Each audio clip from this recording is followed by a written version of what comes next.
Starting with the Gezi Park protests, the authoritarian policies of the Turkish government became more dominant, especially on the internet. The government was about to pass a new internet law that allows authorities to erase any internet content within 4 hours, without even a court order. Radikal, one of the major newspapers of Turkey, wanted to raise awareness about the law. Yet we only had a few days to create a strong impact nationwide.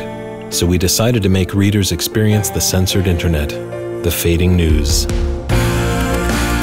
On February 18th, many news items on the Radikal website started to fade out within 4 hours. At the end of the 4th hour, readers found the following message: "This piece of news has been erased over the course of 4 hours." Readers saw what the internet would look like if the law was passed. We erased hundreds of news items during the campaign, and Radikal newspaper's website turned into a page of censorship. The campaign became a trending topic in Twitter within just an hour. People started to erase their tweets, videos, status updates, and turn the fading news campaign into a social movement.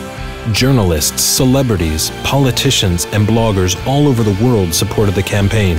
With no media budget, we reached over 32 million people and had over 104 million impressions. Our earned media value is more than $1 million. And the real result: the government heard the voice of the people and revised the law.